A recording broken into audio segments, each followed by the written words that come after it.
Dentro da série Instituto Gunnar Vingre, vamos estudar com o pastor Afonso Chaves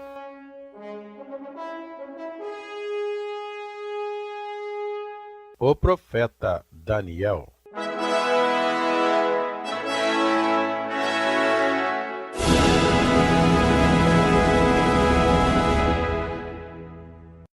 Iniciamos hoje o estudo nas Sagradas Escrituras, agora no livro de Daniel, em sequência aos demais outros livros que vimos anteriormente.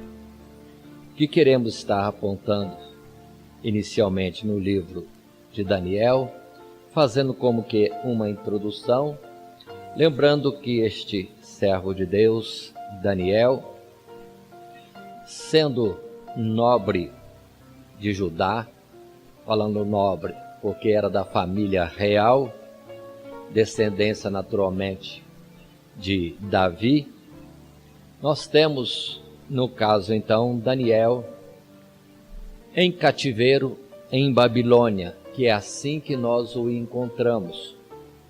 E a palavra mostra que este livro, ou esses fatos, ocorrem durante o cativeiro do povo de Israel, em especial Judá, ali na Caldeia, Babilônia.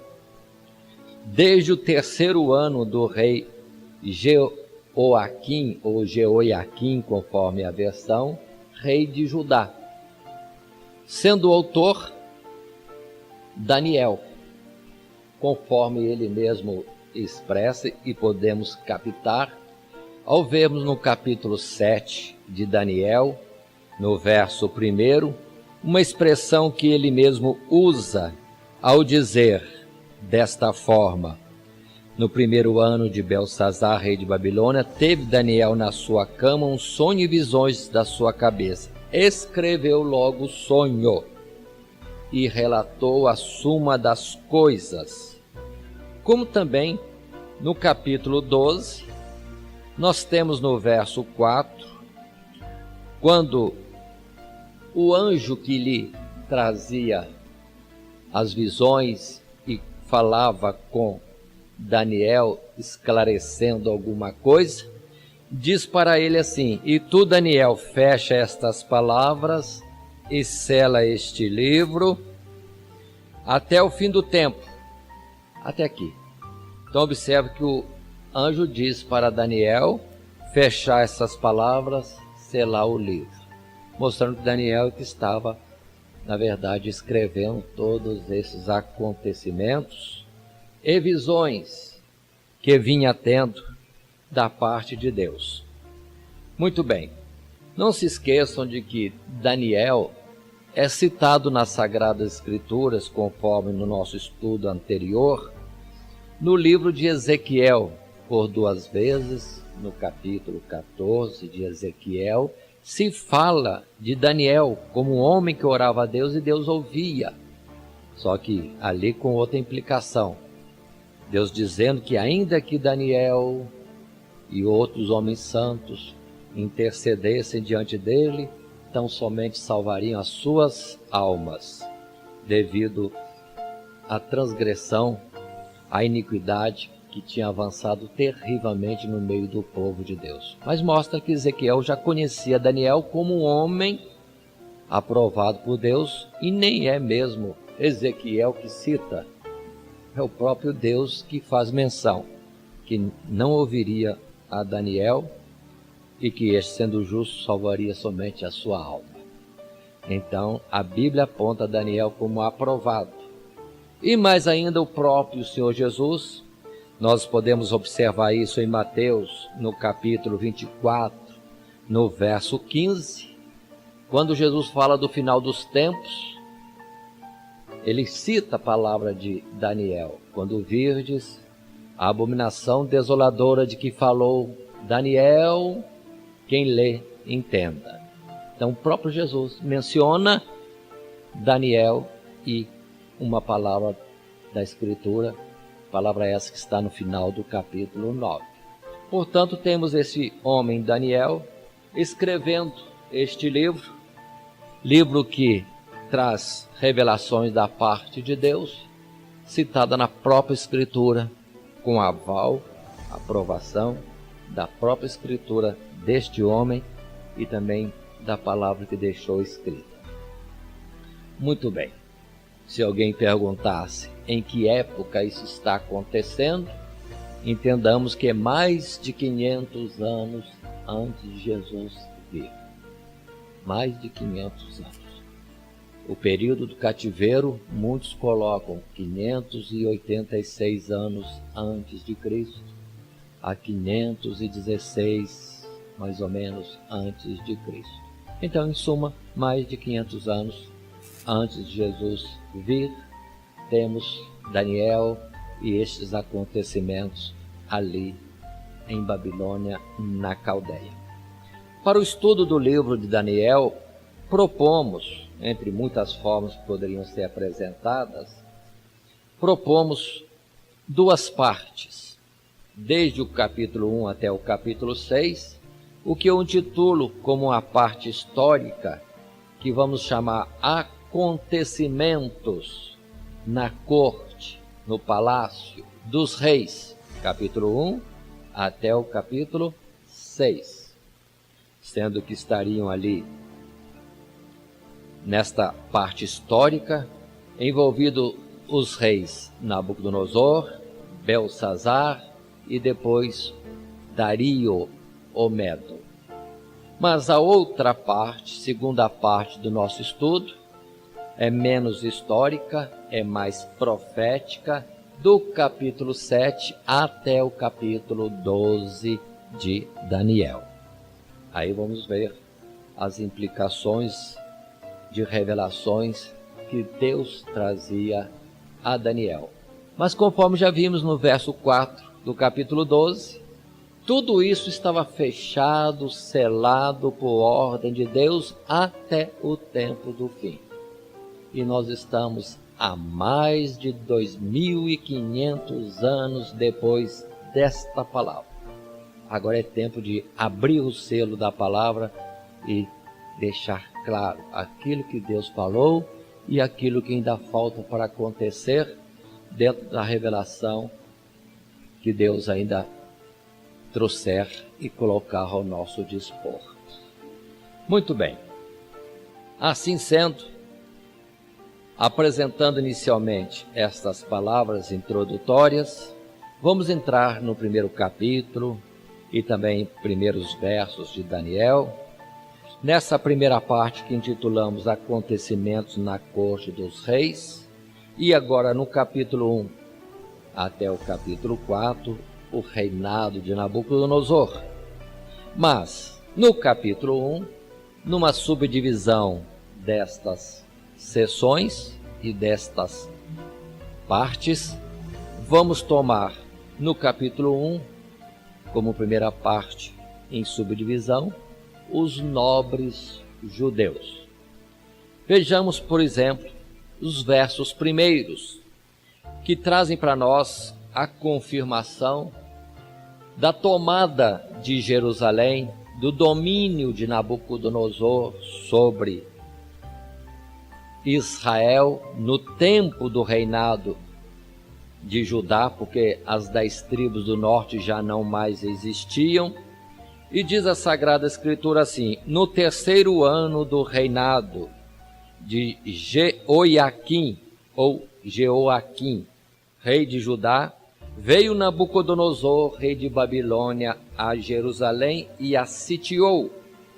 E o Senhor Deus entregou nas suas mãos a Jeoaquim, rei de Judá, e uma parte dos vasos da casa de Deus. E ele os levou para a terra de Sinar, também chamada Sinear, que é Babilônia, para a casa do seu Deus, e pôs os vasos na casa do tesouro do seu Deus.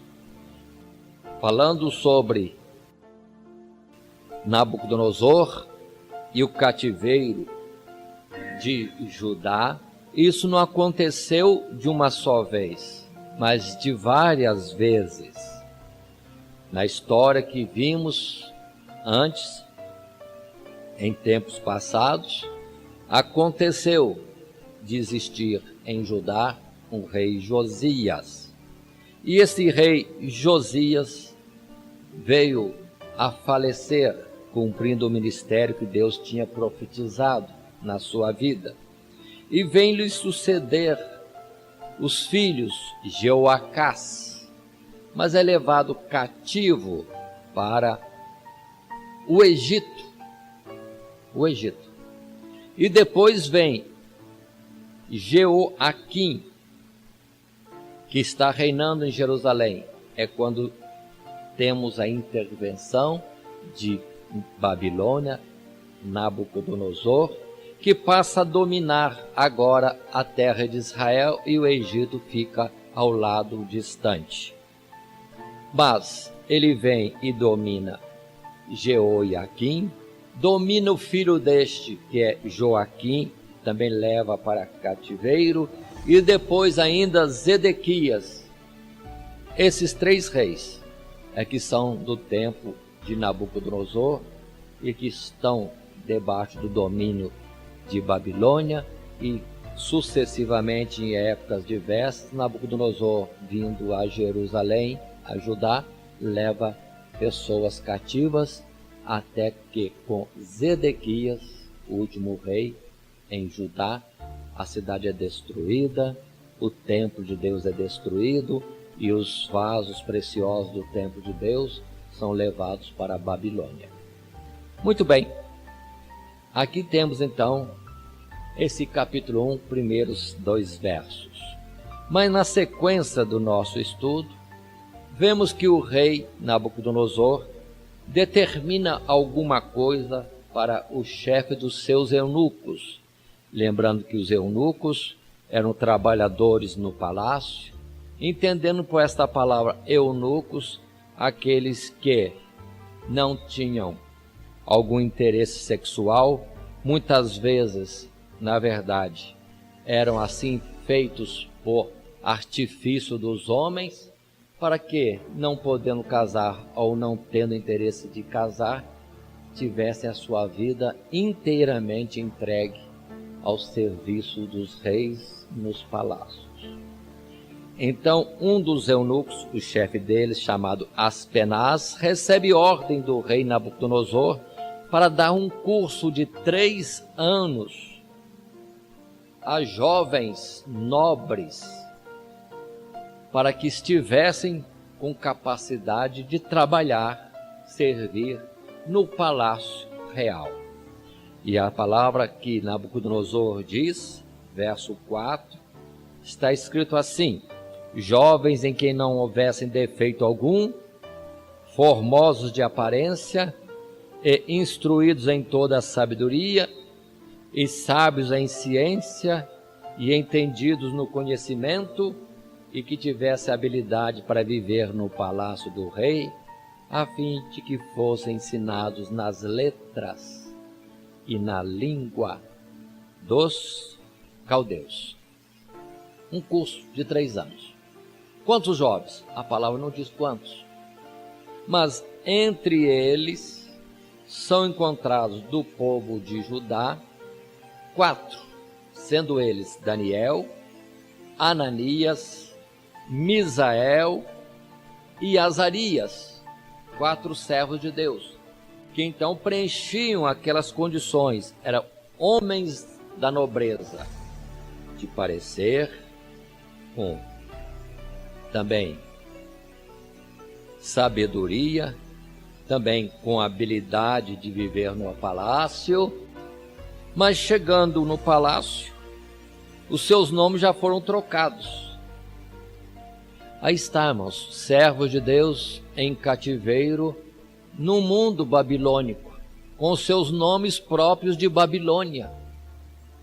Aqui nós vemos, num fato passado, uma realidade do nosso presente, que nós mesmos, como servos de Deus, ainda que sirvamos a Deus, os nossos nomes muitas vezes são tão somente os nomes dos ídolos desta terra.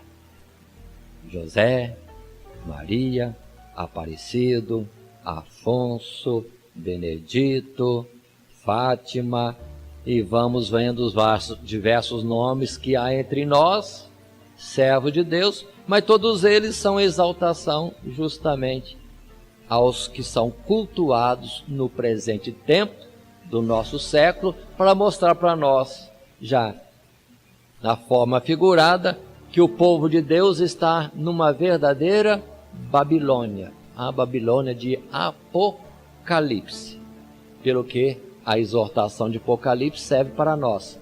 Fugir dela, povo meu.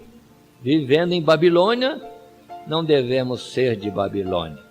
Como o Senhor Jesus orou, conforme a expressão de João capítulo 17, estão no mundo, mas não são do mundo. Entendamos isto. Se alguns não têm estes nomes, mas se vocês observarem bem, são nomes de ídolos do futebol, ídolos do cinema, ídolos disso, ídolos daquilo, que são os nomes das pessoas que vivem no presente tempo. Estamos em Babilônia, nós temos nomes de Babilônia, pelo que aguardemos com ansiedade o saber e a troca dos nossos nomes nos céus, porque Deus não nos vai deixar com esses nomes, com certeza que não. Por isso que em Apocalipse diz que saberemos o nosso novo nome. Aí sim será glorioso e para a eternidade, em exaltação, gratidão, louvor eterno ao nosso Deus, ao Deus verdadeiro. Mas continuemos. Aí estão entre muitos esses quatro que estão aqui para aprender num curso. Mas no verso 8 até o verso 16, encontramos Daniel já com um propósito no seu coração, propósito de santificação, de se consagrar, de se separar, para viver totalmente para Deus, ainda que esteja no palácio de Babilônia. O rei tinha determinado: comerão daquilo que é da sua mesa. Imagino eu, para um Nabucodonosor, rei de reis, imperador, poderosíssimo naquele tempo, a sua mesa deveria ter iguarias das mais excelentes, em todos os termos, de qualidade e forma de preparo. Como também as bebidas, deveria estar ali os melhores licores, os melhores vinhos, os melhores sucos e o que pudéssemos imaginar. Esta seria a iguaria dos nossos irmãos Daniel, Ananias, Misael, Azarias, mas eles propõem não se contaminar e pedem legumes e água, tão somente. Qual é o aspecto de não se contaminar? Há duas coisas que precisamos levar em conta. No passado, como em muitos países, o comum é que nestas mesas, nos banquetes de almoço, jantar ou o que fosse mais, sempre isso era acompanhado com alguma dedicação aos ídolos ou de coisas oferecidas, oferendas também aos ídolos. Então, daquilo que era da mesa dos ídolos, é o que deveria ser levado para Daniel e os seus no curso. Mas ele não quis nada que fosse consagrado aos ídolos. Se ele soube jejuar para não comer iguarias tão especiais, por que hoje muitos não podem também renunciar a algumas coisas que são para um culto e também uma oferta às, digamos assim, entidades que são cultuadas no dia de hoje, que não são Deus?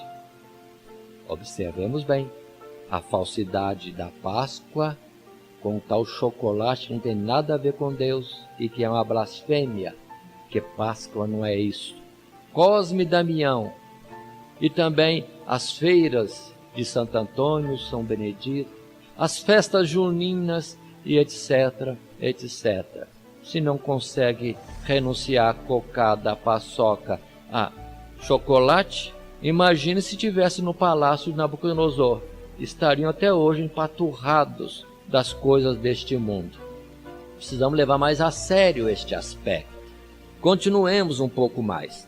Além disso, dentro das Sagradas Escrituras, para os jovens israelitas, eles tinham uma orientação da parte de Deus que estabelecia quais são os alimentos puros e quais os alimentos que são impuros. E eles, naturalmente, não poderiam estar comendo alguma coisa impura que os contaminasse. Então, quer seja por fato princípio de idolatria ou alimentos não, vamos dizer assim, recomendados ou mesmo proibidos por Deus, é que Daniel propôs a si mesmo esse jejum. E aí está. Mas que situação difícil para aquele Aspernaz, chefe dos eunucos, desobedeceu ao rei. Mas Daniel, com graça, Deus ajudando naturalmente, vai e pede, experimenta 10 dias. Depois, conforme vê o nosso estado de saúde, aí você faz o que bem entender. E passados 10 dias, não só pelos legumes e água, mas também pela graça de Deus, aí estão os 4 jovens muito mais saudáveis do que todos os outros mais alunos daquele curso. Pelo que aquele homem responsável pelo curso e pela alimentação dos alunos propôs continuar desta forma, dando a Daniel e aos seus companheiros água e legumes em todo o tempo daqueles 3 anos de curso. E a palavra vem a dizer no verso 17 do capítulo 1, ora, a esses 4 jovens, Deus sabe recompensar. Deu a eles o conhecimento e inteligência em todas as letras e sabedoria. Observe que os 4 receberam de Deus este dom, conhecimento em todas as letras e também sabedoria. E depois ainda em um destaque, um dom específico para Daniel, em entendimento, em visões e sonhos. Visões e sonhos. Muito bem, aí está o capítulo 1. Os nobres judeus no palácio do rei. Termina o curso, 3 anos. O próprio Nabucodonosor é a banca de aprovação, vai prová-los, vai testá-los e ver que esses 4 são mais sábios do que todos os outros. E numa proporção que o rei Nabucodonosor colocou, eles são 10 vezes mais sábios que os outros. Como seria essa proporção, não sabemos. Mas já Moisés dizia que os povos reconheceriam que os israelitas são sábios quando andassem na sabedoria que há na lei de Deus. O próprio Deus é sabedoria e estaria com eles, mostrando essa diferença de servir ao verdadeiro Deus. E ali ficam eles, portanto, servindo ao rei, em particular Daniel. Terminamos assim o capítulo 1, dizendo que este ficou até o 1º ano do rei Ciro. Mas, já adianto, que não quer dizer que ficou só até o 1º ano do reinado de Ciro. Vamos encontrar palavras que mostram que ele esteve até mesmo ao 3º ano do rei Ciro. Isso mostra que Daniel ficou no cativeiro todo o tempo do cativeiro. E quando veio a libertação, ele continuou ainda no palácio dos reis, servindo aos reis que se sucederam, ou os reis que substituíram na sequência a Nabucodonosor. Indo para o ponto seguinte, vamos colocar no capítulo 2 um título: o primeiro sonho de Nabucodonosor. Diz as Sagradas Escrituras, no verso 1, capítulo 2, no ano 2º do reinado de Nabucodonosor, teve Nabucodonosor uns sonhos, e o seu espírito se perturbou e passou-se-lhe o sono. O rei teve um sonho, o primeiro sonho de Nabucodonosor.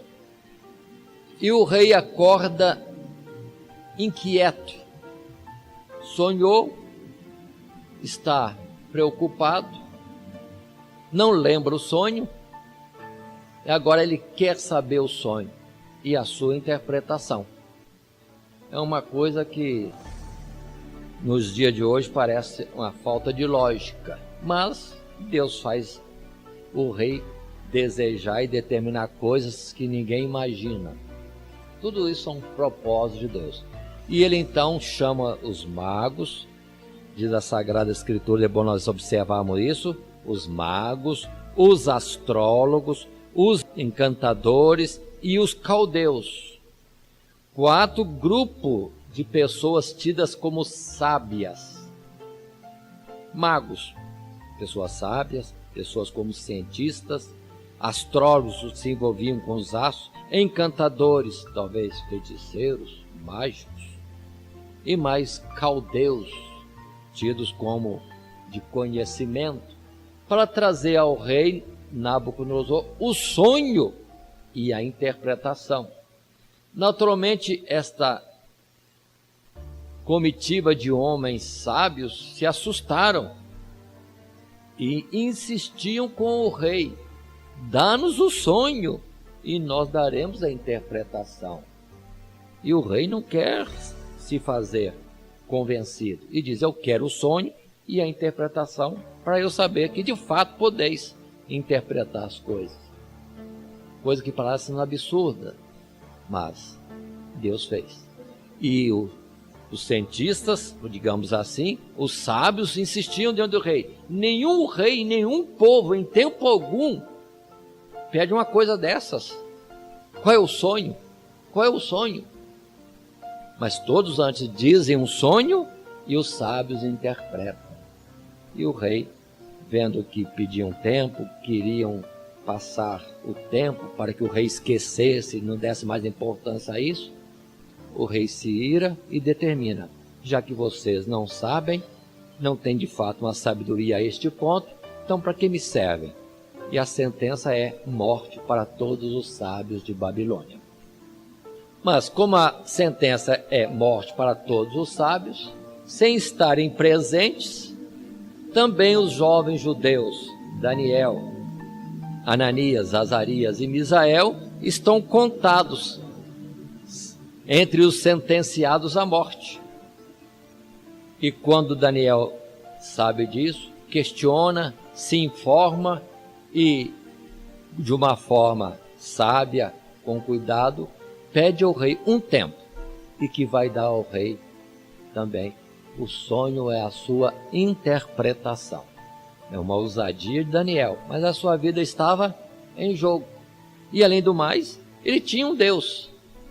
E aqui está o bonito, quando, da parte de Daniel, ele volta com a autorização de um tempo para buscar a solução e vai aos seus amigos e irmãos e juntos vão buscar a Deus. Verso 17, leia o verso 17 do capítulo 2. Então Daniel foi para a sua casa e fez saber o caso a Ananias, Misael e Azarias, seus companheiros. Aí, agora nós temos um grupo de irmãos, e a importância de nenhum só buscar a Deus, mas na aflição de um, na aflição de muitos, juntos terem o propósito de buscar a Deus. Quando 2 de vós concordarem em um negócio, aí a palavra diz que o Senhor também estaria neste negócio. E clamam eles a Deus. E diz a palavra de imediato, que buscando eles a misericórdia de Deus para não morrerem junto com os sábios de Babilônia. Verso 19, Então foi revelado o segredo a Daniel numa visão de noite. De noite, Daniel tem uma visão. E nessa visão vem para ele tudo o que o rei Nabucodonosor estava pedindo. Fato também que devemos destacar. Primeira coisa que Daniel faz. Talvez alguns de nós saíssem correndo para o palácio para avisar o rei que já tem o sonho e a interpretação. Daniel vai orar a Deus agradecido pelo que Deus lhe fez saber. E a palavra é bonita, leiamos a partir do verso 20 e versos seguintes.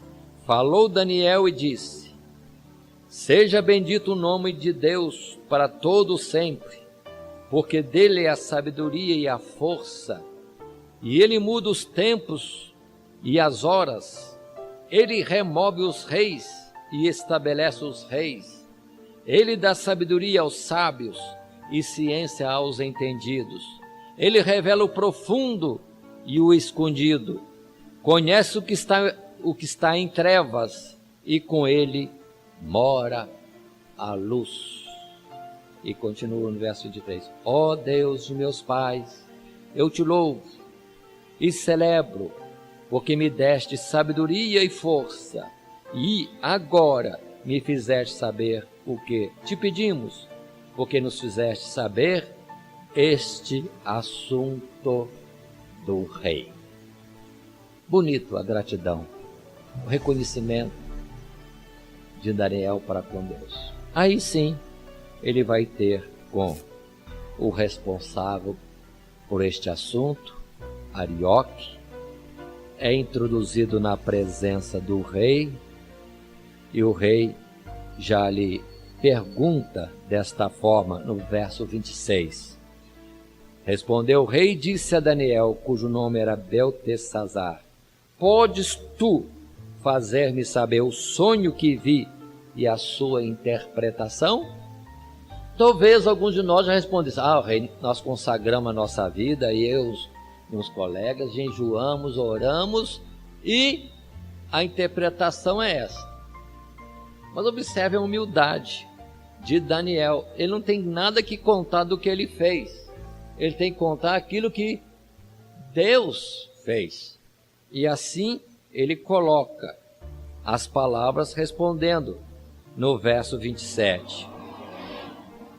Respondeu Daniel na presença do rei e disse: o segredo que o rei requer, nem sábios, nem astrólogos, nem magos, nem adivinhos o podem descobrir ao rei. Mas há um Deus nos céus, o qual revela os segredos. Ele, pois, fez saber ao rei Nabucodonosor o que há de ser no fim dos dias. O teu sonho e a visão da tua cabeça, na tua cama, são estas.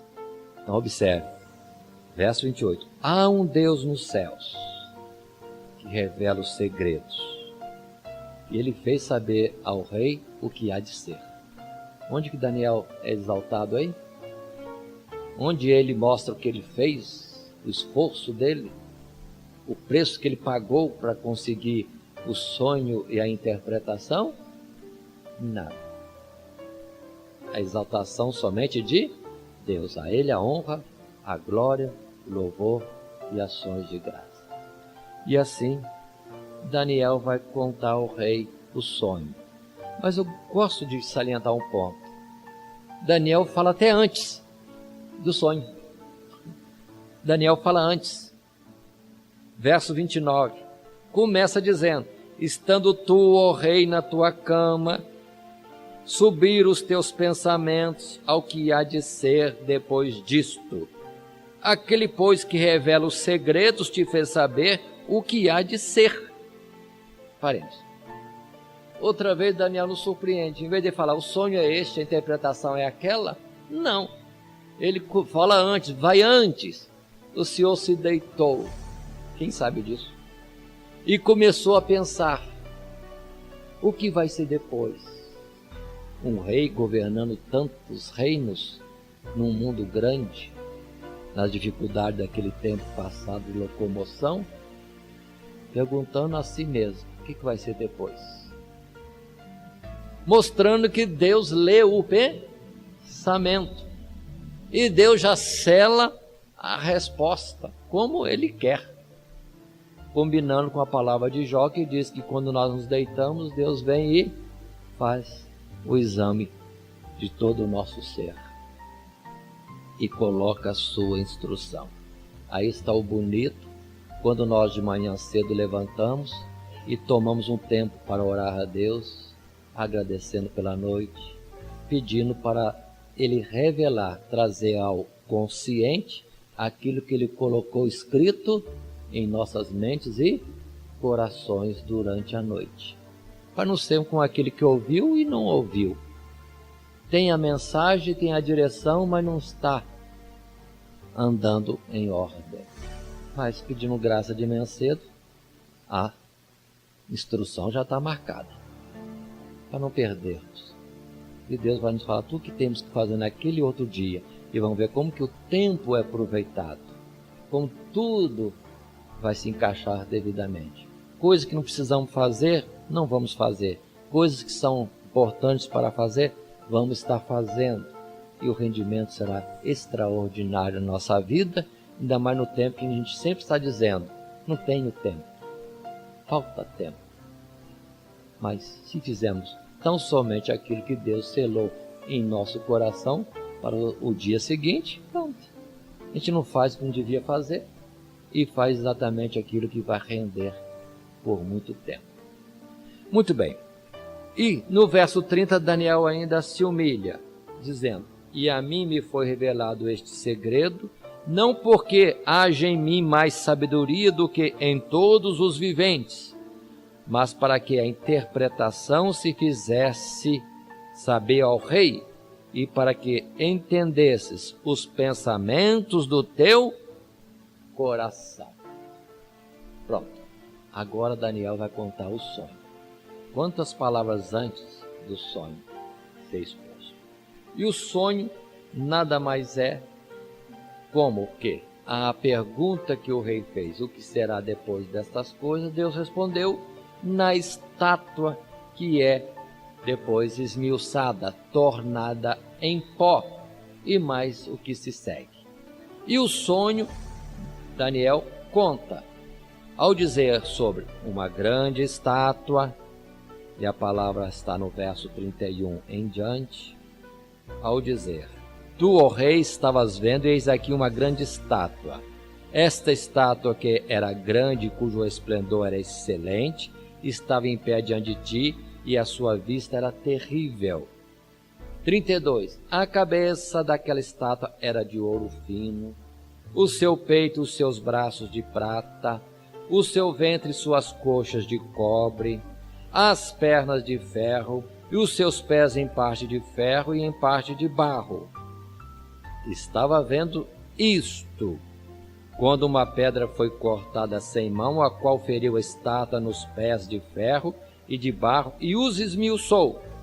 Então foi juntamente esmiuçado o ferro, o barro, o cobre, a prata e o ouro, os quais fizeram como a pragana, a palha das eiras no estio, e o vento os levou, e não se achou lugar algum para eles. Mas a pedra que feriu a estátua se fez um grande monte e encheu toda a terra.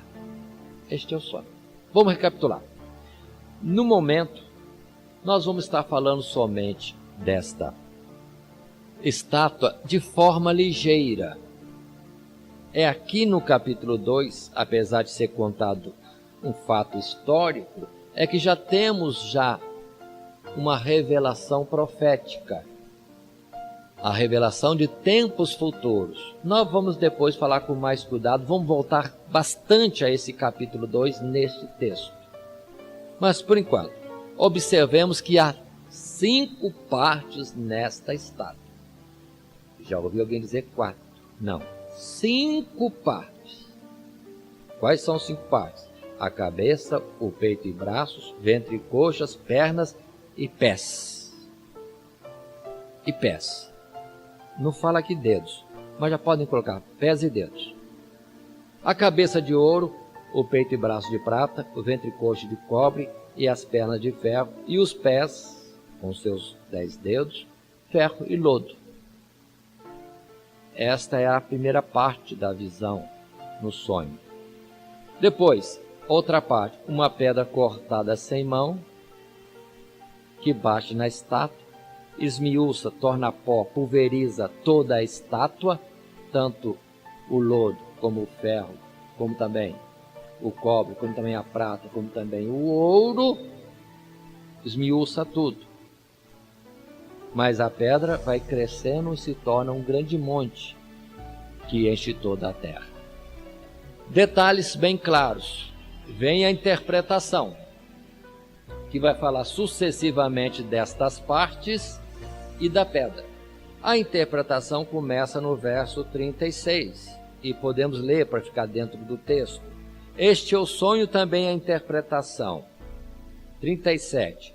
Tu, ó rei, és rei de reis, pois o Deus do céu te tem dado o reino, o poder, a força e a majestade. E onde quer que habitem filhos de homens, animais do campo e aves do céu, ele todos entregou na tua mão e fez que dominasse sobre todos eles. Tu és a cabeça de ouro.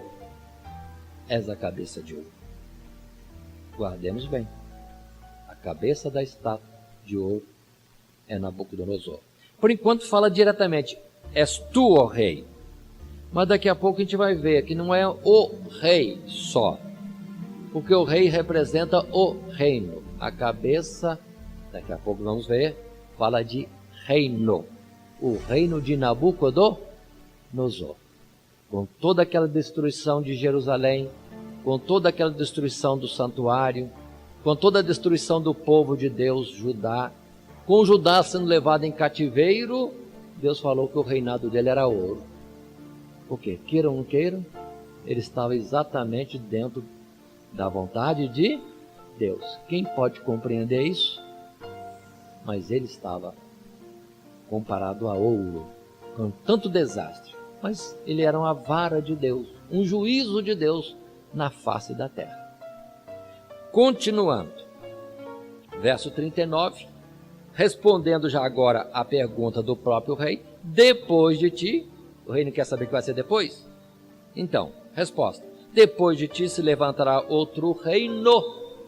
Aí destaca a palavra reino, não é rei, é outro reino, depois do dele, inferior ao teu, e um terceiro reino de metal, o qual terá domínio sobre toda a terra. O que Daniel está revelando, que a cabeça representa o reino de Nabucodonosor, comparado a ouro. Depois, peito e braços, também é um outro reino, que é inferior ao ouro, mas ainda é nobre, é prata. Um terceiro reino, ventre e coxas, comparado a cobre, que também é um material de certa nobreza, teria domínio sobre toda a terra. Observe esses particulares, detalhes. E depois o outro reino, que é representado pelas pernas da estátua, ferro. E por fim, os pés, ferro e lodo.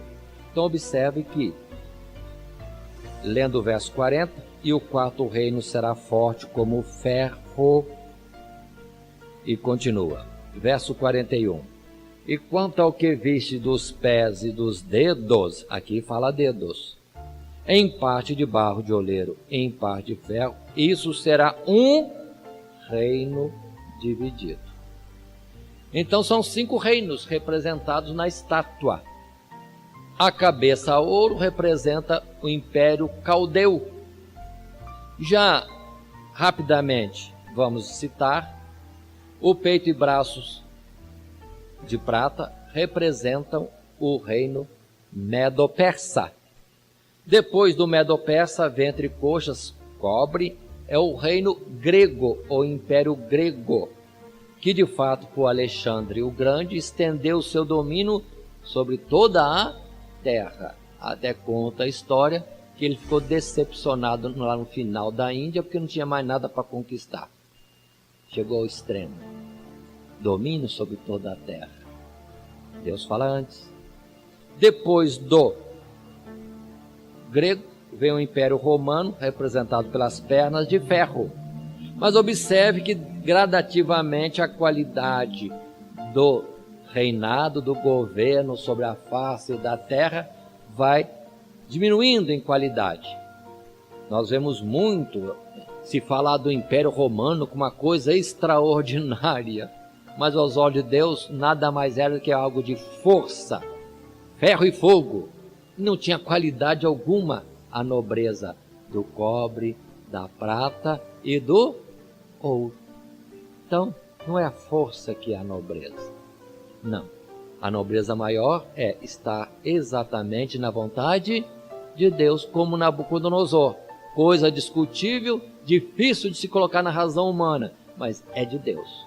Nabucodonosor era ouro, fazia o que Deus queria, enquanto os outros vão deteriorando, fugindo de uma qualidade melhor, que é de submissão a Deus, andar na direção de Deus. E o quinto reino, destaco bem, é um quinto reino, porque o verso 41 diz: isso será um reino dividido, então também é um reino, que segue-se ao Império Romano.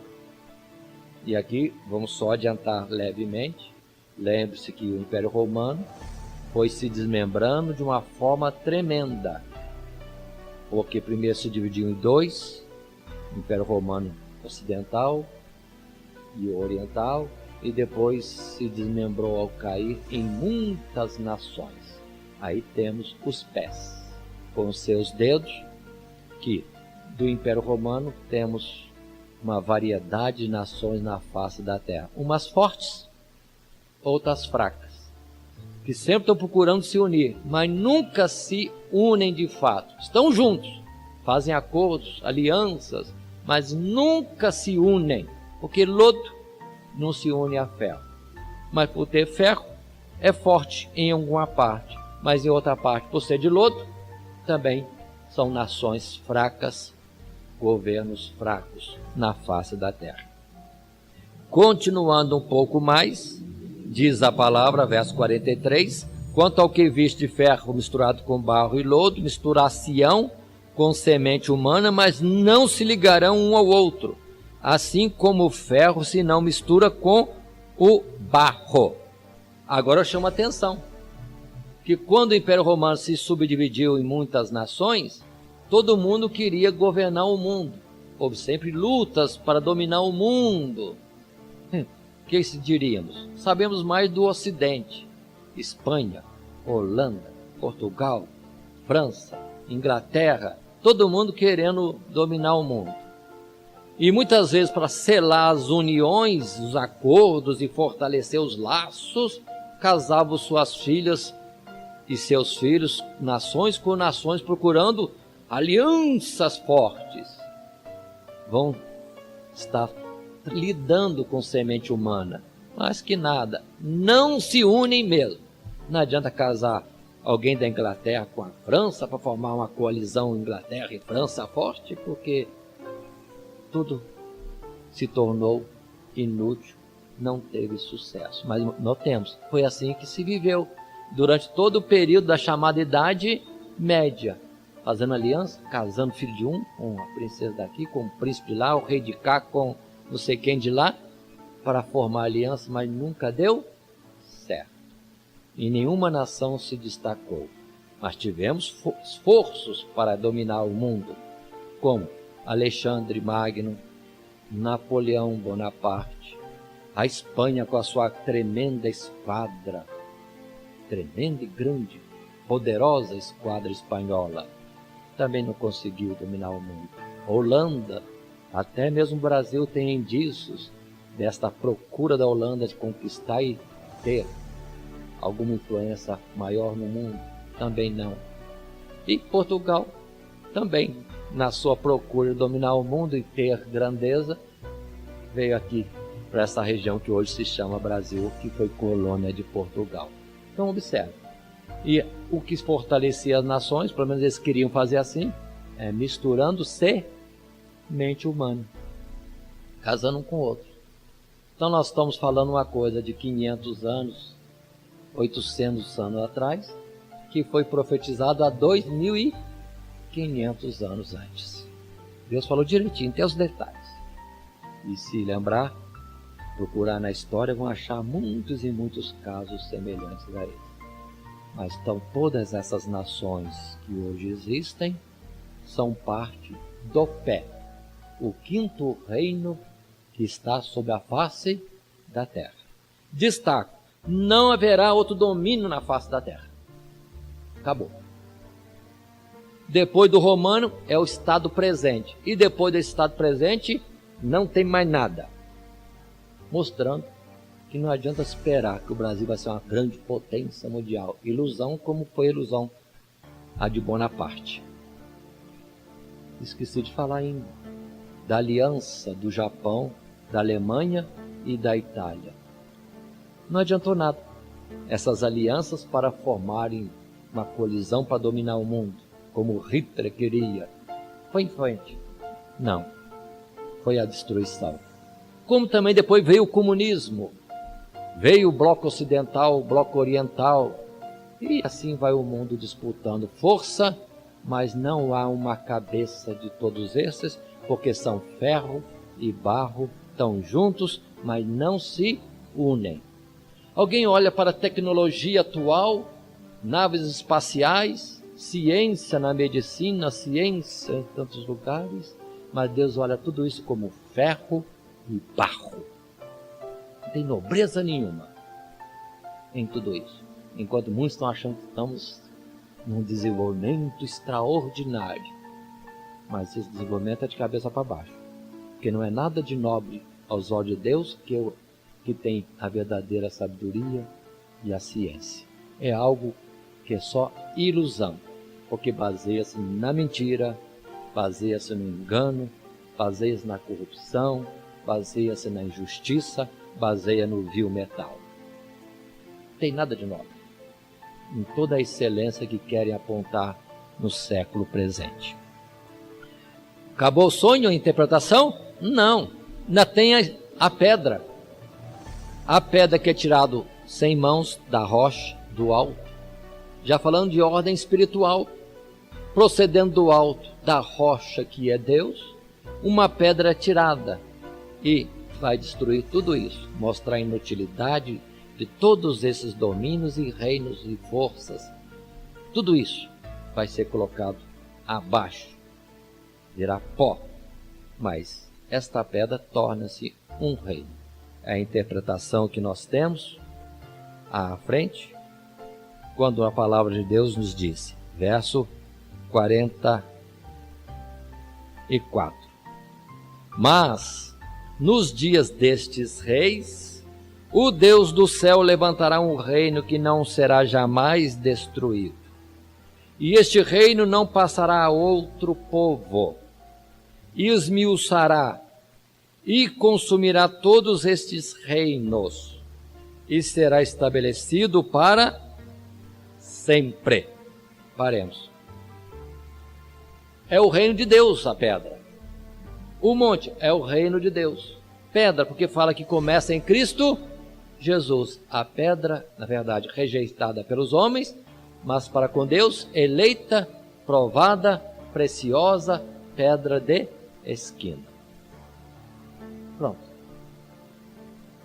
É o Senhor Jesus. E ele diz, sobre esta pedra edificarei a minha igreja. A igreja vai crescer e estar em todo o mundo. Na glória do ouro ou das honrarias do Vaticano,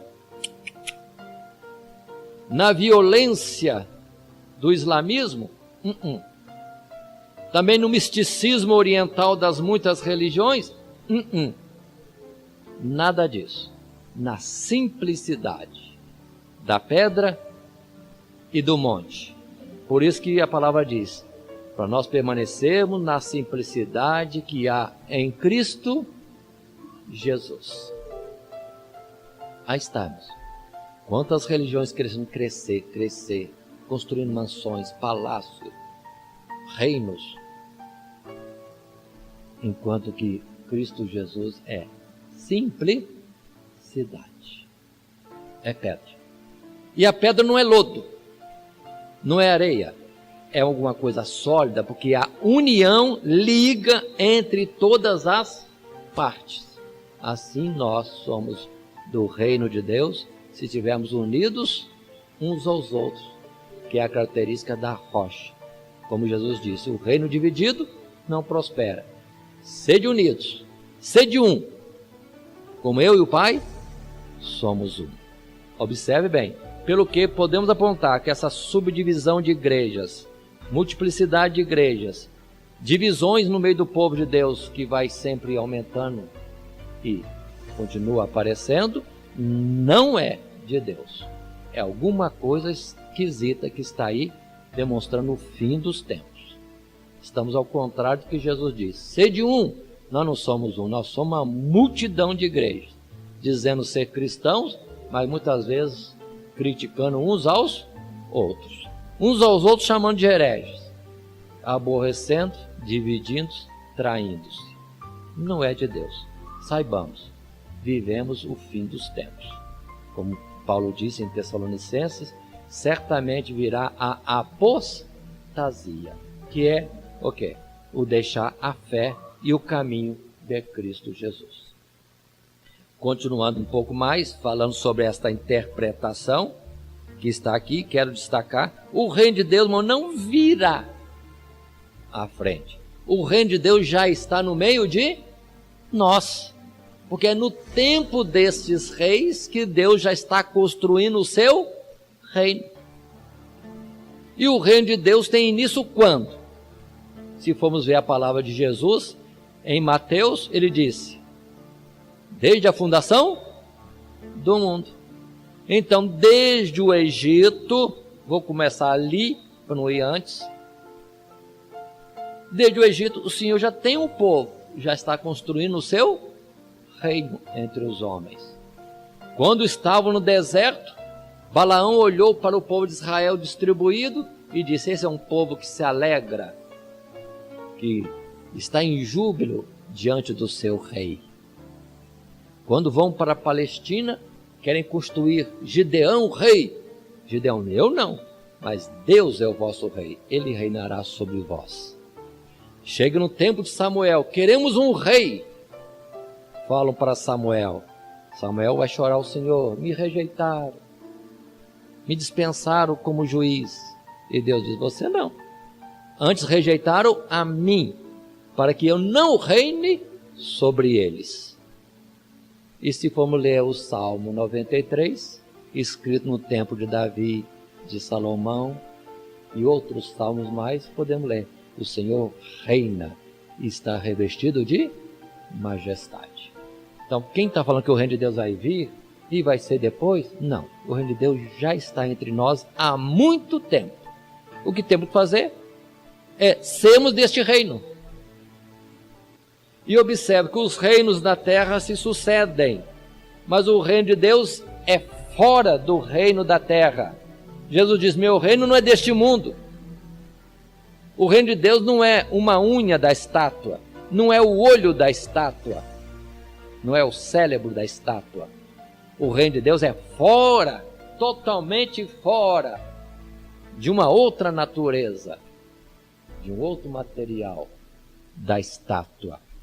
E nós temos que escolher, ou somos edificados, temos a nossa vida edificada sobre a pedra, que é Cristo Jesus, ou estaremos, onde estaremos? Na estátua. E pelo presente tempo, estaríamos aonde? Nos pés. Seríamos lodo e nada mais. Por isso que vamos dar atenção. Jesus diz, não ameis o mundo, nem aquilo que no mundo há. E muitos estão torcendo pelo seu país, pelo seu time, pela sua cidade, pelo seu estado, como se ele fosse deste mundo e deste reino. Esquecendo que o nosso pai Abraão disse, a minha pátria está nos céus. Sou do outro reino. Do outro reino. Não sou brasileiro. Não sou iraquiano. Não sou norte-americano, não sou alemão, eu sou cidadão dos céus, descendência de Abraão. Portanto, temos que observar isso. E por causa de Olimpíadas, e por causa de corrida de carro, e por causa de time de futebol, muita gente se faz da estátua e não está na pedra. Isso que precisamos entender. É deixar Babilônia, fugir de Babilônia. Saiamos da estátua, quem ainda está na estátua, ainda que pareça que está tudo mil maravilhas, como se fosse ouro, mas não é ouro, não se iluda, é barro. E Jesus já deu a interpretação, vamos ficar na pedra. Mas pedra é muito simples, não tem importância. A glória será na eternidade. Lá na eternidade haverá glória. Por enquanto, é deserto. Caminhemos no deserto. Continuemos um pouco mais. A palavra diz aqui que este reino é um reino eterno. Verso 44. Consumirá todos os reinos. Tudo vai passar. E o reino que vai existir é o de Deus. É um milênio. Pelo amor de Deus, não é milênio. O reino de Deus não é na face da terra. É nos lugares celestiais. E os da terra vão ser aniquilados, pulverizados. Se olhar Pedro na segunda carta, capítulo 3, tudo que está na terra se queimará. E os céus e a terra que agora existem serão lançados fora como panos velhos que para mais nada serve. Então não lutemos, esperemos neste mundo, esperemos no arrebatamento, como Jesus disse. Na casa de meu pai há muitas moradas, vou e voltarei e vos levarei. Ele vai nos levar, ele vem só para nos levar. E ele vem nas nuvens do céu. E das nuvens do céu, embora. Nada de descer aqui. Ele já disse, meu reino não é deste mundo. Então, tal de milênio, oportunamente vamos ver. Não é nada das coisas que se esperam de Jesus vir reinar na terra. Não, não, não. O seu trono é no lugar altíssimo, no alto e sublime lugar. Não é nesse país chamado Israel, na Palestina, numa cidade de Jerusalém construída por mãos humanas. A nossa cidade é celestial, também chamada Jerusalém, mas é a verdadeira e eterna. Continuemos. O que se segue é que Nabucodonosor se surpreende com esta revelação, presta homenagens a estes homens, na verdade, através de Daniel, e louva a Deus, que diz assim, verso 47, respondendo o rei a Daniel, e diz, certamente o vosso Deus é Deus dos deuses, colocou o Deus de Daniel acima do Deus dele, o Senhor dos reis, o revelador dos segredos, pois pudeste revelar este segredo. Então Daniel é honrado no verso 48, é colocado como governador de todos os sábios de Babilônia. Olha a posição que um cativo vai assumir em Babilônia, seu chefe dos sábios. E no 49 ele não se esquece dos seus irmãos que oraram com ele na hora da necessidade. Porque em verso 49 diz, pediu Daniel ao rei e constituiu ele sobre os negócios da província de Babilônia a Sadraque, Mesaque e Abednego, mas Daniel estava às portas do rei. Observe que maravilha, a obra que Deus pode fazer com um homem, tirá-lo lá do cárcere em cativeiro e colocá-lo como chefe sobre os mais excelentes. Esta é a obra de Deus. Voltando à questão da estátua e da pedra, estaremos vendo isso de novo a partir do capítulo 7, que vamos retornar a este assunto. A própria palavra vai conduzir e falar mais sobre estes reinos, tanto os reinos da terra. Lembre-se que aqui temos 5 reinos, 5 de Nabucodonosor para frente. O último é o reino dos pés, do qual falaremos depois mais detidamente em uma oportunidade adequada. Mas antes desses reinos, antes de Nabucodonosor, tivemos 2 outros reinos que precisamos ter em conta. Antes de Nabucodonosor, do Império Caldeu, tivemos o Império Assírio. Antes do Império Assírio, tivemos o Império do Egito.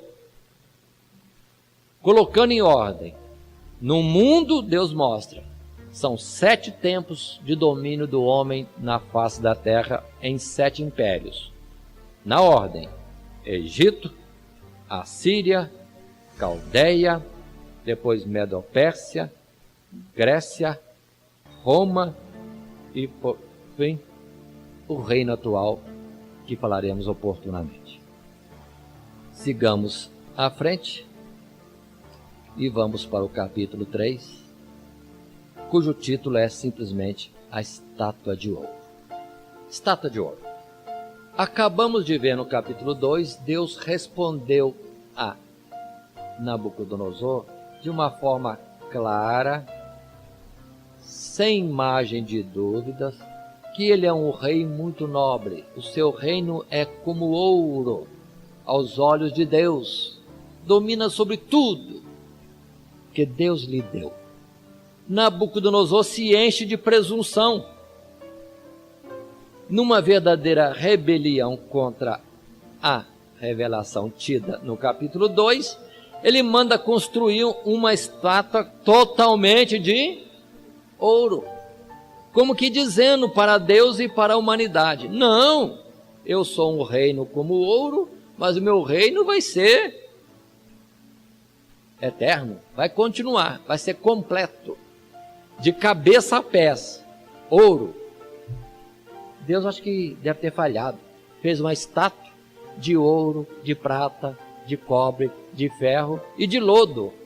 Mas se Deus fizesse um reino só de ouro, permaneceria. Então observem, por favor, com minhas palavras, mas Nabucodonosor está dizendo para Deus: estátua com material variado? Não, vamos fazer uma estátua totalmente de ouro. Eu vou continuar, eu vou ser eterno, eu vou ser completo, de cabeça a pé, até a ponta do dedo. Ouro.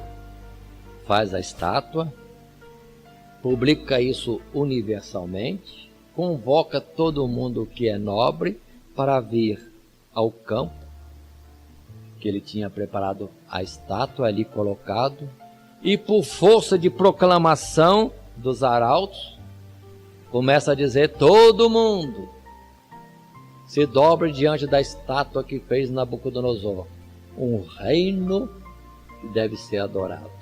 O homem querendo se fazer Deus, Nabucodonosor querendo ser Deus. Se prostrem diante da cabeça de ouro, mas que agora também estendeu até o pé. Façam ouvir as músicas, que haja comoção pela música, e que haja temor pela força, porque quem não se dobrar morre. É o tipo do domínio deste mundo, de muitas religiões e de muitos governos. Tem que falar, porque a estátua não fala. Os arautos é que tem que publicar, porque a estátua não faz nada para mostrar que é Deus, que não é. Tem que ter um ambiente adequado, luzes, música, show, para dar uma comoção e a pessoa conseguir dobrar o joelho diante daquilo que não é nada. E também, se isso não foi bastante, dobra o joelho, porque senão é morte. É pela força. Enquanto Deus nos ganha, nos constrange pelo seu amor. Que diferença! Que diferença! E assim é dado ordem. Capítulo 3 temos a narrativa. Tocam-se os instrumentos de toda a qualidade. A multidão incontável que estava ali naquele campo se prostra diante da estátua de ouro de quase 30 metros, um edifício quase de 10 andares. Muito bem. Mas os nossos irmãos, Ananias, Misael e Azarias, não se prostram. nem se atemorizam com as ameaças. E como sempre, da parte do mal, sempre tem os acusadores, próprio do diabo e seus seguidores. E vão a Nabucodonosor: não disseste? Não mandaste? Mas tem uns jovens judeus aí, que não fazem caso de ti, nem da tua estátua, porque não se prostraram. Só os 3. Daniel, onde estava? Não se fala de Daniel aqui. Portanto, não vamos inventar, fazer ficção, que Daniel estava, que Daniel desdobrou o joelho, não, que Daniel estava doente, não, que Daniel estava numa missão. Não se fala nada, não vão falar nada. Porque senão fica histórias e mais histórias inventadas, mentirosas. Daniel não estava, pronto. A Bíblia não fala dele nesta questão. Mas os 3 estão aqui. E não se prostram, são chamados, e eles dizem diante do rei que não vão se prostrar. O rei irado diz: quem é aquele que pode livrar vocês das minhas mãos? Ele diz: o Deus que nós servimos. Para um pouquinho. O Deus que ele tinha exaltado há pouco. O Deus de Daniel. O nosso Deus, Deus que Nabucodonosor diz que é Deus dos deuses, Senhor dos senhores. Nabucodonosor esqueceu. Quem é que vai te livrar da minha mão? O nosso Deus, aquele que nós servimos, ele pode livrar das tuas mãos e da fornalha de fogo. E a sentença era a morte na fornalha de fogo. E se ele, Deus, nosso Deus, não quiser nos livrar, entretanto, nós não vamos nos prostrar diante da imagem. Uma palavra dessa, de súditos a um rei tão poderoso, Nabucodonosor ficou como que tremendamente irado. Mandou aquecer 7 vezes mais a fornalha, como que a ameaça e o rigor da sentença fosse agravada terrivelmente, o que nunca aconteceria. Não há como aumentar tanto a temperatura de um forno 7 vezes mais. E manda lançar os 3, amarrados com suas roupas, dentro da fornalha. Quem vai lançar os 3 morre fora. O calor é tão intenso que os próprios serviçais de Nabucodonosor morrem. E os 3 são lançados dentro. E o rei Nabucodonosor olhando. E fica atônito e pergunta como que fora de si: não lançamos 3? Mas vejo 4. E o aspecto do quarto é como a semelhança dos deuses, algo excelente, glorioso. E estão passeando na fornalha. Foi quando o rei chama de volta aos 3 judeus. E eles saem. Todo mundo espantado vai chegar aos 3. O fogo não pôde consumir nem com um fio de linho, nem um fio de cabelo, nem calor se achou nas suas vestes, nem cheiro de fumaça. Só as cordas que os prendiam é que sumiu. Aí vem a palavra outra vez de Nabucodonosor, exaltando o Deus desses 3 jovens, porque teve poder para livrá-los da fornalha de fogo. Verso 28 do capítulo 3. Falou Nabucodonosor e disse: bendito seja o Deus de Sadraque, Mesaque e Abednego, que enviou o seu anjo e livrou os seus servos que confiaram nele, pois não quiseram cumprir a palavra do rei, preferindo entregar os seus corpos para que não servissem nem adorassem algum outro Deus, senão seu Deus. E Nabucodonosor outra vez expede um decreto dizendo: por mim, pois, é feito um decreto pelo qual todo o povo, nação e língua que disser blasfêmias contra o Deus de Sadraque, Mesaque e Abednego seja despedaçado, e as suas casas sejam feitas em um monturo, porquanto não há outro Deus que possa livrar como este.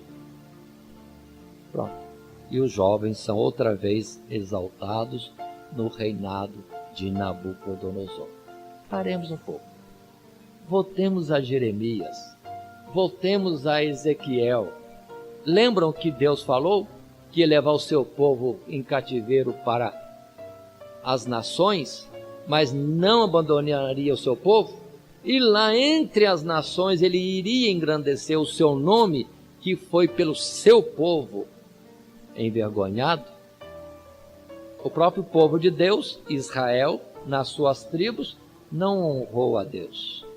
O Deus que o tirou do cativeiro e os fez caminhar no deserto e lhes deu a herança da terra prometida. Eles não honraram a Deus. Mas agora Deus, levando o que sobrou para o cativeiro, no cativeiro o nome de Deus é exaltado maravilhosamente. Observe esse ponto. Quem pode glorificar a Deus, senão Ele mesmo, ou aquele que estiver sendo impulsionado, inspirado, conduzido pelo seu próprio Espírito?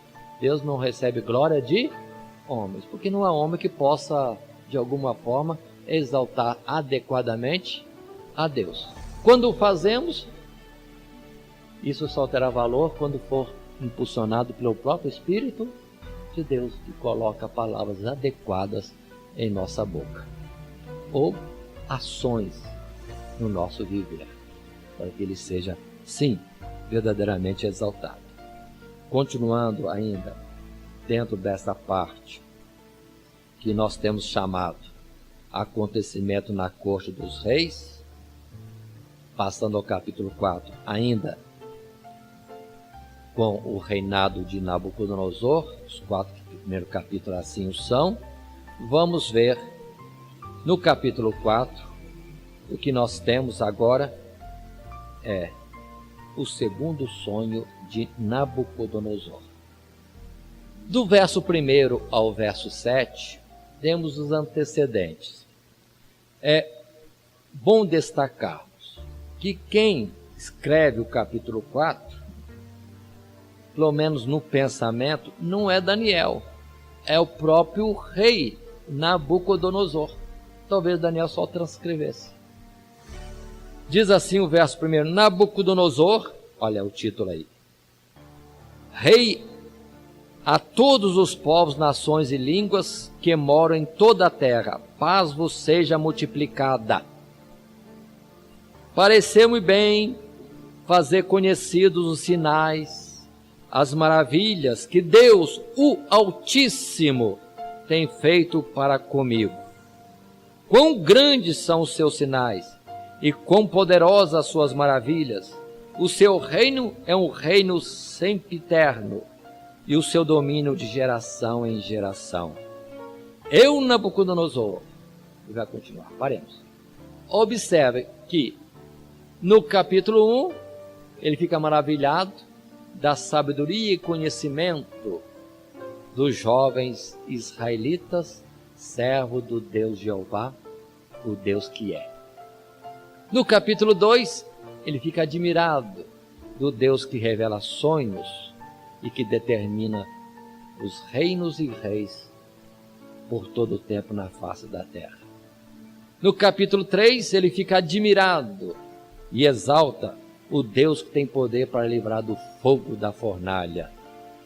Agora no capítulo 4, é ele que exalta a Deus pelo que ele agora é testemunha. Qual é o fato? Diz no verso 4, eu, Nabucodonosor, estava sossegado na minha casa e florescente no meu palácio. Eu estava bem, como rei, no seu palácio. Verso 5, tive um sonho que me espantou, e as imaginações da minha cama e as visões da minha cabeça me turbaram. Outra vez um sonho.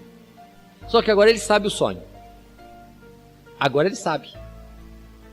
Vamos dizer numa linguagem nossa. E ele, por decreto, convoca todos os magos, todos os astrólogos, todos os adivinhos e todos os caldeus na sua presença para darem a interpretação. interpretação do sonho. Agora os sábios estavam à vontade, né? Tinham um sonho. Poderiam trazer a interpretação. Mas foi muito bom isso acontecer, porque uma convocação, um seminário, um congresso de sábios de Babilônia, entretanto não sabe dizer palavra alguma do sonho de Nabucodonosor. Eles não queriam saber o sonho? Está aí um sonho, para mostrar que se Deus não tira o selo, ninguém sabe. Nem em reunião, congresso de cientistas, nem com todos os computadores que possam existir no presente ou no futuro. Mas vem Daniel, aí muda tudo. O que Daniel tinha de especial? Capítulo 4, está escrito assim, verso 8, palavras de Nabucodonosor. Mas por fim entrou em minha presença Daniel, cujo nome é Beltesazar, segundo o nome do meu Deus, e no qual há o Espírito dos Deus Santos, e eu contei o sonho diante dele. O que tem Daniel de especial? Tem o dom de Deus, tem o Espírito de Deus, que por ele responde em sabedoria, em ciência, em interpretação de sonhos e visões. Essa é a excelência. É de Daniel? Não. É de Deus? Nele. E Daniel sozinho vai trazer a interpretação. O que um grande ajuntamento de sábios em todas as áreas da ciência daquele tempo não pôde solucionar, Daniel, com a graça de Deus, vai trazer. Diz assim no verso 10 o sonho. Nabucodonosor conta. Eram assim as visões da minha cabeça, na minha cama. Eu estava olhando e vi uma árvore no meio da terra, cuja altura era grande. Crescia esta árvore e se fazia forte, de maneira que a sua altura chegava até ao céu e foi vista até aos confins da terra.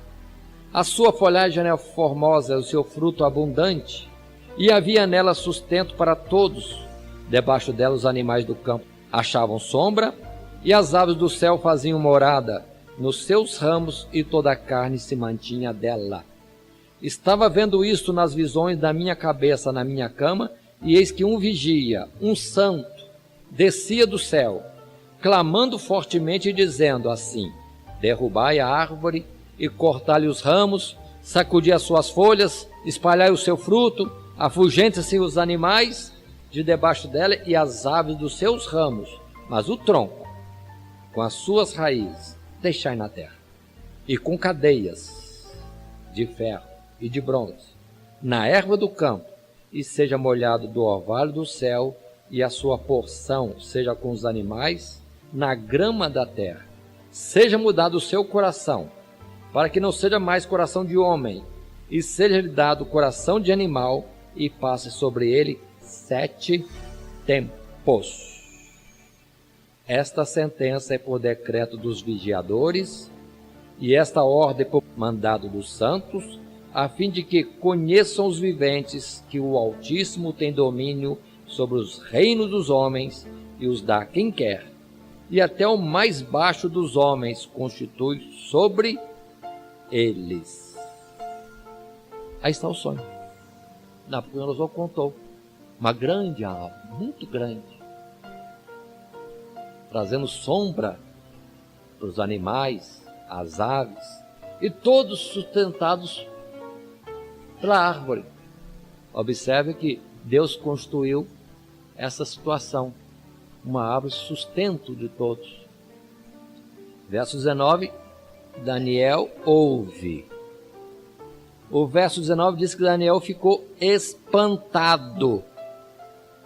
O rei chega a dizer para Daniel, dessa forma: não te espante o sonho, nem a interpretação.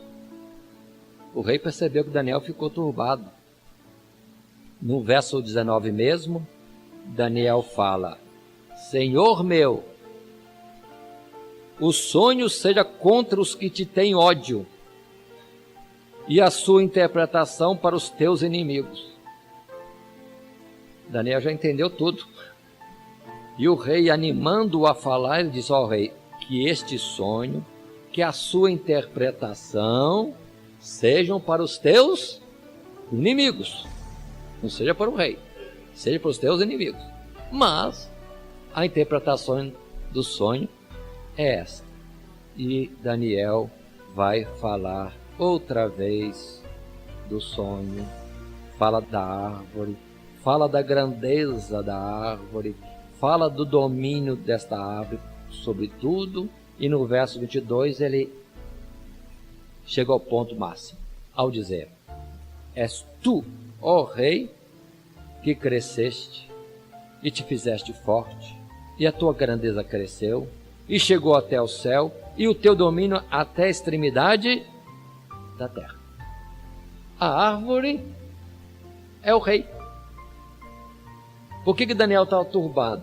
Vai falar de uma coisa que é contra o rei? Ele ficou numa situação difícil. O rei o animando. Primeiro ele fala que não seja para o rei. Conta de novo o sonho, diz: esta árvore é o rei, que cresceu, que domina. Todo mundo depende do rei.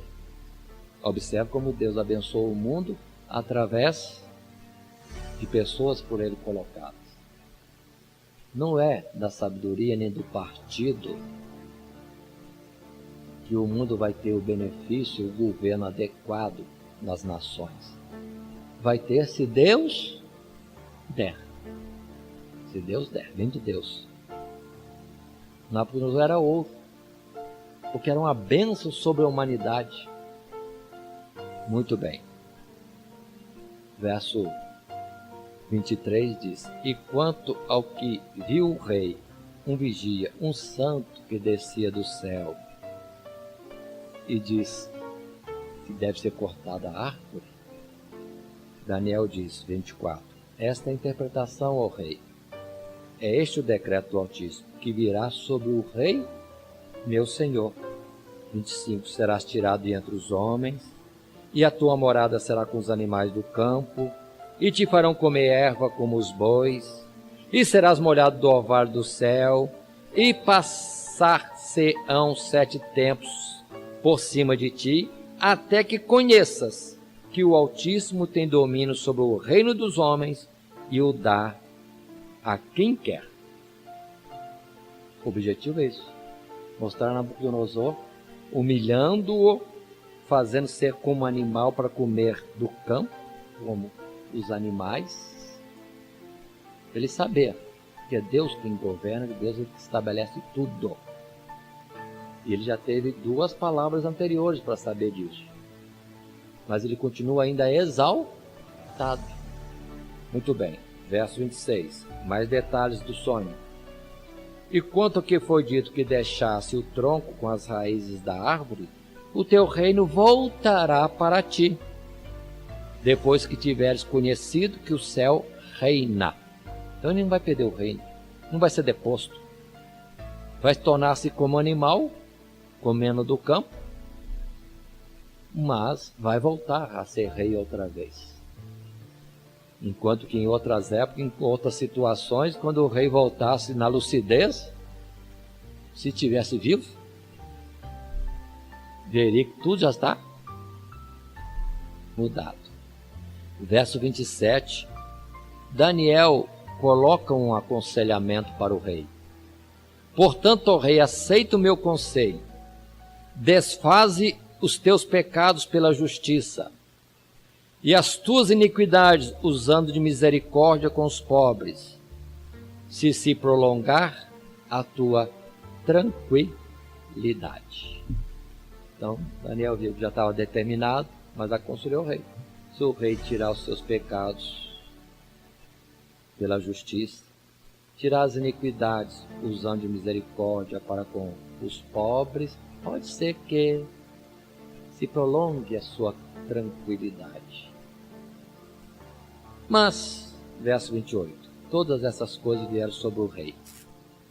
29, ao cabo de 12 meses, praticamente um ano teve o rei para se humilhar diante de Deus.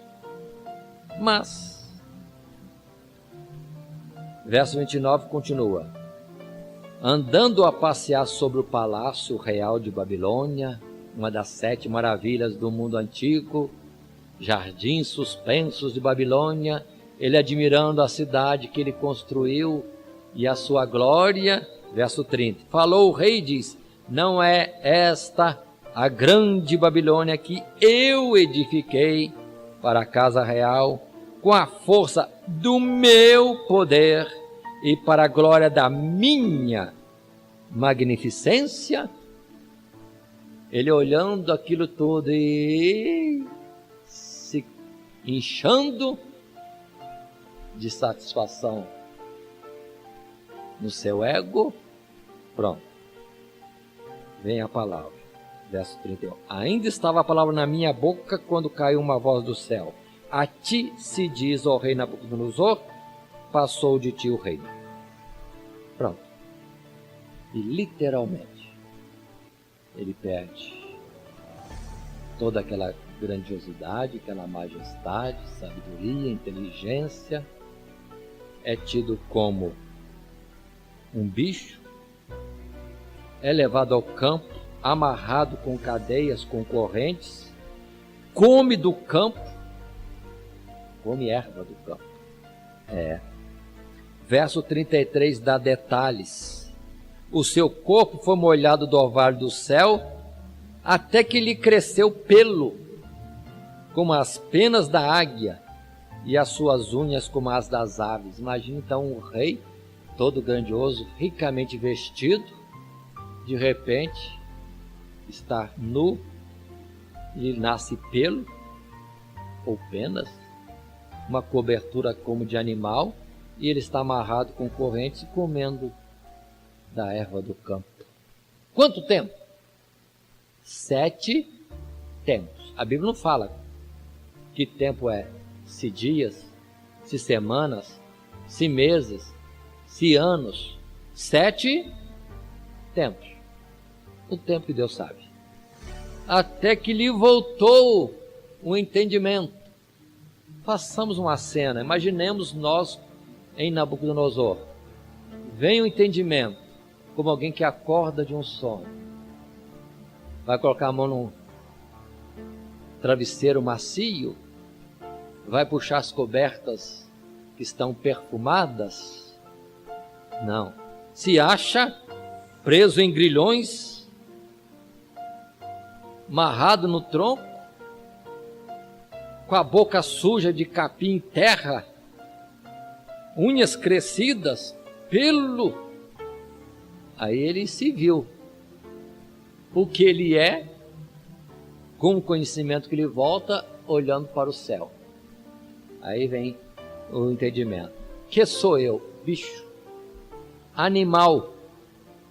Se Deus não der entendimento, não tenho nada. O que é que alguém tem que não tenha recebido de Deus? De que se gloria o homem? Não tem nada que se gloriar. Em formosura, em força, em inteligência, em posses, em nada. Porque tudo vem de Deus. E para algum objetivo que saibamos para aplicar adequadamente como dispenseiros das dádivas de Deus. Pronto. Quando lhe vem o entendimento, verso 34, mas ao fim daqueles dias, eu, Nabucodonosor, levantei os meus olhos ao céu, tornou-me a vir o meu entendimento, e eu bendisse o Altíssimo e louvei, e glorifiquei ao que vive para sempre, cujo domínio é um domínio sempre interno, e cujo reino é de geração em geração, e todos os moradores da terra são reputados em nada, e segundo a sua vontade ele opera com o exército do céu e os moradores da terra. Não há quem possa estorvar a sua mão e lhe diga: que fazes? Agora ele reconhece mesmo, pela sua própria experiência, no entendimento e no físico, que Deus é quem estabelece tudo. É Deus quem o constituiu, é Deus quem o abateu vergonhosamente dessa forma, e Deus quem agora o restaura. Porque diz o verso 36, no mesmo tempo me tornou a vir o meu entendimento, e para a dignidade do meu reino tornou-me a vir a minha majestade e o meu resplendor, e me buscaram os meus capitães e os meus grandes, e fui restabelecido no meu reino, e a minha glória foi aumentada. Agora, pois, eu, Nabucodonosor, louvo e exalço e glorifico ao Rei do céu, porque todas as suas obras são verdade, e os seus caminhos juízo, e pode humilhar os que andam na soberba. Soberba, da qual disse Davi, livra-me, Senhor, da soberba, e estarei livre de grande mal. Nós, irmão, como pó da terra, às vezes somos tão presunçosos que Deus nos livre da soberba. Aí está, dentro deste estudo, em Daniel, na primeira parte, que vai até o capítulo 6, acontecimentos na corte dos reis, estudamos o subtítulo Reinado de Nabucodonosor, 4 pontos históricos, capítulo 1 até o 4, e deixamos para continuar capítulo 5 na próxima oportunidade. Que Deus assim nos abençoe em Cristo Jesus. Amém.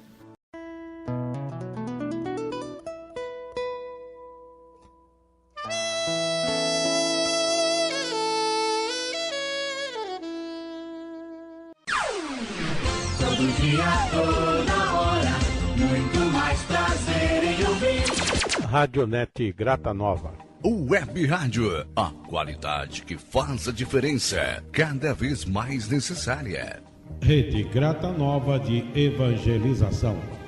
Acesse nosso site www.horadadecisão.com.br. Hora da Decisão, tudo junto, sem acento.